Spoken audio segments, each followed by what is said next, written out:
Hello students, today I am going to discuss the numerical based on first order reaction and the chapter is chemical kinetics. First order reaction का numerical हम लोग देख रहे हैं। ये CBSE के board के हिसाब से बहुत ही इंपॉर्टेंट टॉपिक है और इससे एक क्वेश्चन आपका निश्चित रहता है 3 मार्क्स का।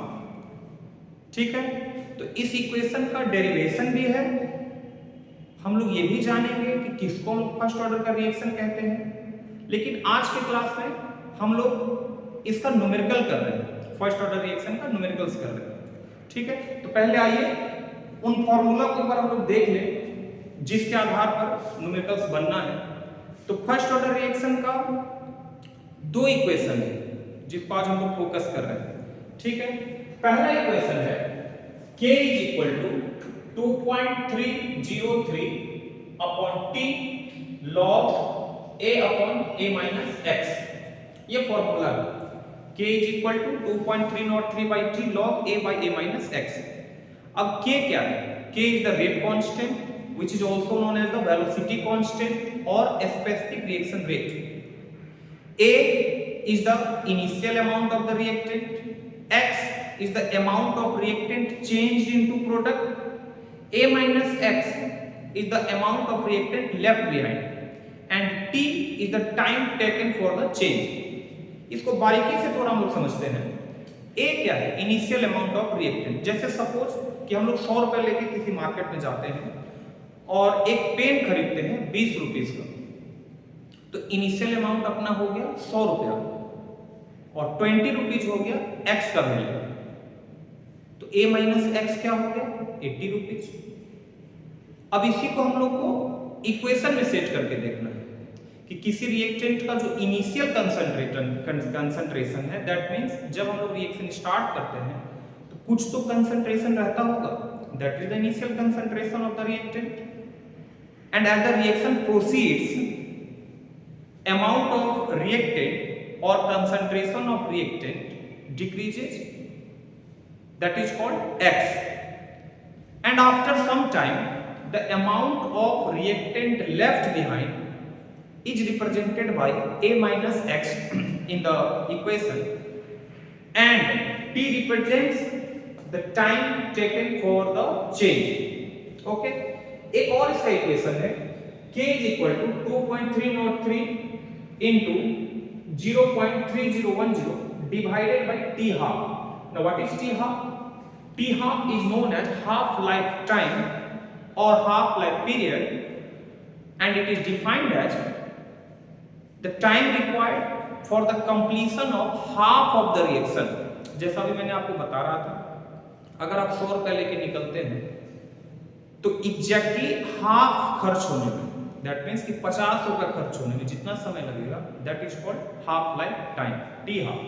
उसी तरह से कोई रिएक्शन है और जब वो आगे प्रोसीड कर रहा है तो कभी ना कभी तो ऐसा समय होगा ना जब वो हाफ पर पहुंच जाएगा, एग्जैक्टली हाफ पर। The time taken for this completion is called half life time. What it? चलिए इसका एक न्यूमेरिकल हम लोग देखते हैं, बहुत फेमस न्यूमेरिकल है। For first order reaction show that T 75% is equal to 2 into T 50%। the equation we have to prove in the question that time required for the 75% completion of the reaction is equal to the twice of the time required for the 50% completion of the reaction। okay, यानी आप ऐसे समझिए कि बोकारो से आप रांची जा रहे हैं 100 किलोमीटर और स्टार्टिंग का 50 किलोमीटर तय करने में आपको 2 घंटे का समय लगता है। तो स्टार्टिंग से 50 में लगा 2 घंटा और स्टार्टिंग से 75 कंप्लीट करने में, 75 कंप्लीट करने में आपको लग जाएंगे 4 घंटे, 4 घंटे लग जाएंगे। इसका मतलब फिर से मैं आपको बताता हूं, 0 से 50 किलोमीटर पहुंचे 2 घंटा, 0 से 75 किलोमीटर पहुंचे 4 घंटा। इसका मतलब हुआ कि 50 से लेके 75 तक में 2 घंटा एक्स्ट्रा लग गया। और ये बताता है कि जैसे जैसे रिएक्शन आगे बढ़ता है, रिएक्शन का रेट या स्पीड स्लो होता जाता है। रिएक्शन जैसे जैसे आगे बढ़ेगा रिएक्शन का स्पीड क्या होता है, स्लो होते जाता है, रेट स्लो होते जाता है। तो आइए हम इसको प्रूव करते हैं। केस 1 है 75% कंप्लीशन के लिए। ए कितना हो जाएगा बाबू, 100% वाला केस है, इसलिए ए का वैल्यू 100। x 75 क्योंकि 75% कंप्लीशन का बात हो रहा है। a माइनस x कितना हो जाएगा, 25। 100 माइनस 75 25। इस इक्वेशन में अगर हम इसको सेट करें तो k will be equal to 2.303 by t 75 log a की जगह 100, a minus x की जगह 25, a minus x की जगह 25 लिखिए।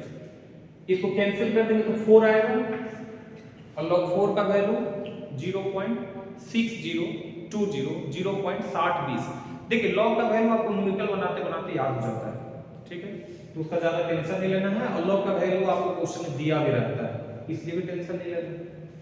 केस 2 है for 50% completion of the reaction, 50% के लिए। तो 50% के लिए अपना ये फॉर्मूला है, k = 2.303 into 0.3010 t 50%, वो इक्वेशन लिख दिया हमने, ठीक है।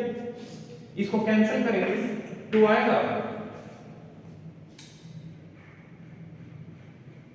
ठीक है। हम उसी इक्वेशन पे इसको सेट कर दिया, k = 2.303 by t 50% log a की जगह 100, a minus x की जगह 50। देखिए आप इस पे डायरेक्ट भी बनाएंगे वही आना है, ये देखो, इसलिए मैं करके दिखा दिया हूं। ये इक्वेशन इसी से डिराइव हुआ है। log 2 का वैल्यू 0.3010। अब इक्वेशन 2 और इक्वेशन 1 को आप कंपेयर कीजिए। k इक्वल टू आप अगर इसको दोनों को इक्वेट करेंगे, ये से ये कैंसिल होगा, इससे ये 2 टाइम्स में कैंसिल होगा, तो t 75% इज इक्वल टू आ जाएगा 250%। तो ये बेसिक सा न्यूमेरिकल था। कुछ और भी क्वेश्चंस हम लोग ट्राई करते हैं।